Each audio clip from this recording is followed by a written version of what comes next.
now that they've introduced time travel, does this going back in time and fixing things, even though they put the Infinity Stones back, does this kind of open the gate for King the Conqueror? He is a time travel person, so does he kind of show up at some point? I don't think they've set. I mean, that's possible. I don't see this as being like more of a reason to bring him in at all, but it's possible. Okay, well, when do you think they're gonna hint at that next big villain? Or, well, I feel like you have to have that because people want to have some type of anticipation to look forward to. Besides, here's this movie, here's that movie. Well, I'd argue the opposite. I don't think people see these movies for that. For anticipation? Well, I don't think they see them for this overarching 10 movie build up. I think there's like 10 people, like 10% of people see the movies for that. The others just like the movies for the movies. Okay, that's true. But yeah, I don't think that's a huge deal because when he first appeared, you even said yourself, you didn't really follow these until Guardians of the Galaxy. But Thanos was in the end of Avengers. I saw that, but people cared a little bit, but not that much. But it was still in the baby stages, though. No, I mean, but I was excited about it because I knew what happened, and I went and read about Thanos and the Infinity Gauntlet storyline and how it all plays, and all that stuff. But the general public didn't really care.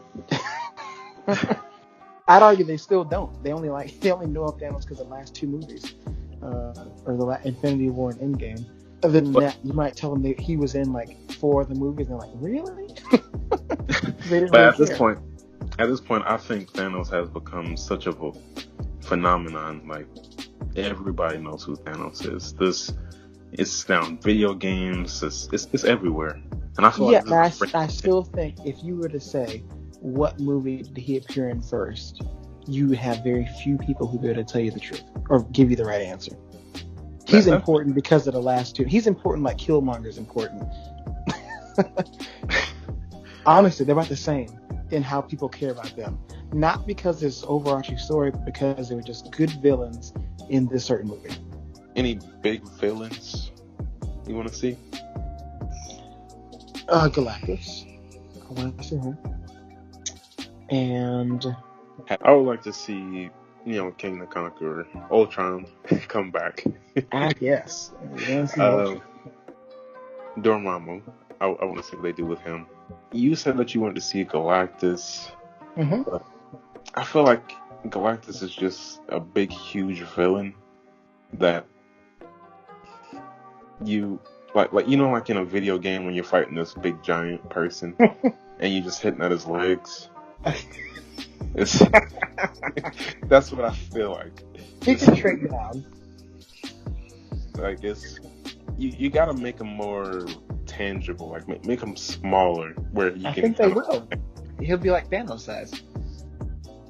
Okay, I can see that, but I don't want to see a big, huge thing. Well, I mean, even if they did it that way, that'd be pretty cool too. Yeah, but it's hard to connect with. I worked for Godzilla and Kong. But they're mindless creatures. Even if they're big, I think it'll be good either way.